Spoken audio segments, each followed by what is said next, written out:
Bahala mo dira. I'll stand by the gate.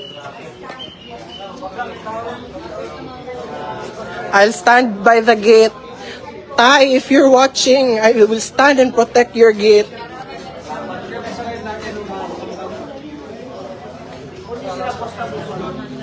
They cannot come inside, ha? They cannot come. Wala ang tagtungod din, he.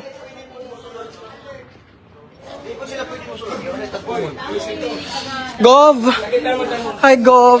Naman tayo mga polis nila, di ba? Oo. Gov is with us, 10,000. Katong taga-DCP man to sila. O gani, nagkuhan sila daw kay basin daw na ni alert pud ang kuan, ni alert pud ang taga naka-deploy diya. Kay basin daw musukol ni. Abo sukol gid. Musukol kita. Dili man gid pwede Di, kay wala mo man to nga tungod. magpatawag kag mga lawyer. Oo. Opo.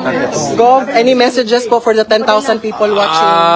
Kailangan na mo ang mga lawyer nga mga volunteers punta dito sa bahay ni Tatay Digong.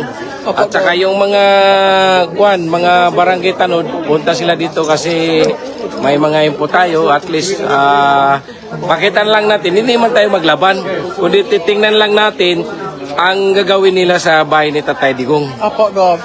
Yun lang naman kasi tayo, open man tayo, hindi tayo makipag-away. Opo, Gov. Ang gagawin natin, susundin natin ang batas. Tama, Gov. Okay Yun po. naman ang sa atin dyan.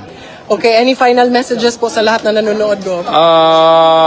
Dapat sana yung nanonood ngayon na nanawagan kami na mag-pray kayo sa amin dito sa bahay ni Tatay Digong na walang gawin mangyari, na lahat ng gawin natin ipadaan natin sa batas. Thank you, Gov. Thank you so much, Gov. So, yun po, napakinggan po natin ang message ni Gov, no, here live sa bahay ni Tatay Digong. As of now, people are arriving. Paunti-unti, pagagmay-gagmay, but people are arriving. But we still need more people to come here. And like I said, no, I will stand here. Naami diri karon ako personally sa gate ni Tatay Digong. Please protect the Davaoenos. Please protect us here. Please paadtuan dinhi for sure di man na sila manghilabot namo, no, pero wala diri ang tag-iya og tagtungod. So I don't think oh my gosh. So hello po. Hello sa tanan 14,000 followers na naga-view karon watching. Sir, do we need to be nervous about this? Let's be calm lang muna. Let's always be vigilant muna tayo para let's be aware. Para alam natin yung mga gagawin natin kasi hindi natin alam anong strategy nila. So, ang atin is nakapag naman tayo yung mga ganito situation. So, let's be calm and let's help support each one another para sa safety nila po. Sige po. Thank you so much.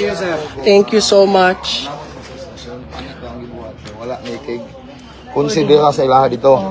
Anytime daw kung musulod sila di kay may tendency nga magkagubot manukol man gini ana siya nga medyo cold ka. Wala tagtungod diri. Ana siya nga So di may mahadlok because Gov is with us. volunteer ni dire manukol yun. Nay nagapito. Luoy dili kun di may bala maginaunsa. So Gov is standing with us. There's no need to be afraid. But we still need people here. All of the volunteers na naadinhi, kami nakatunggamay pa lang, gitagaan mi og pito. Gitagaan mi og pito karon. Just in case something happens, something comes,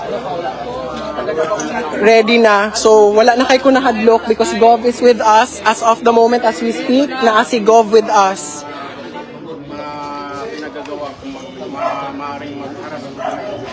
So, we are all scared, no? Kanang, and I'm just glad that people are arriving to stand with us. But again, guys, mga Davaoenos, kailangan gihapon na mo og tao diri. Gamay lang gyud kaayo mi pa. So if makamata mo or matapa mo, please, we need your help. So earlier today, sa mga bago pa lang ni sulod, no, I just got a call. We got a call from Kitty Duterte earlier na nawag siya namo And niingon siya mismo na nakalakaw na sila sa ilahang balay. Ug nagpasalamat si Kitty Duterte na we are standing here para kang tatay. But, like I said, kulang gihapon mi. But safe na sila Kitty, nakahawa na si Kitty. Niingon si Kitty nga naay muabot para muadto sa tulo ka balay nila. That's why we are scattered, no?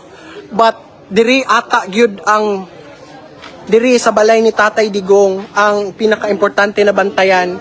Gamay pa lang kaayo mi here sa balay ni Tatay Digong, but we are not afraid. I am not afraid because Gov is with us as we speak, no? He's standing, he's calm. So mo lang gyud gihapon. People are starting to arrive. Salamat kaayo sa mga nagtawag og tabang. Palihog lang matahi inyuhang mga barangay captain din ha. We need people. Una gud kay ko sir sa kakulba.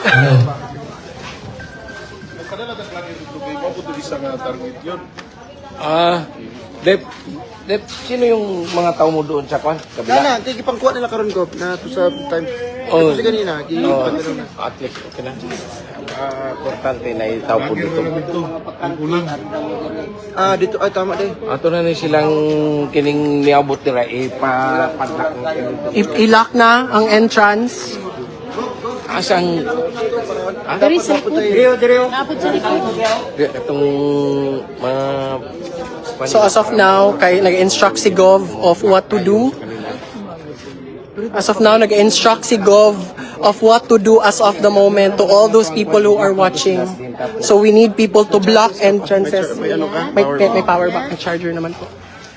Manawag na ko ni mo sir, kailangan na ginako. Naraman mo din. Sige po. To the 7,500 people watching, we need help. Please matahi inyong mga barangay captain, tanan ninyong amigo. We need people. And if you can bring pitos here, please bring.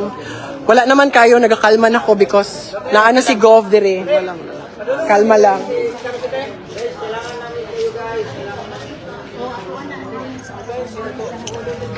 So, as of now, people are arriving, no? Yeah, we got a call from Kitty po kanina. Tumawag po si Kitty. Sabi niya, nakaalis na po daw sila sa bahay nila but they need help kay niabot na daw to Dito sa dito mismo sa house kung asa siya gastay karon katong isa ka balay nila.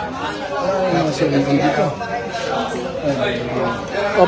Opo. So, sabi ni Kitty, the instructions ni Kitty sa amin kanina po was to bring people here because ngayon daw po darating.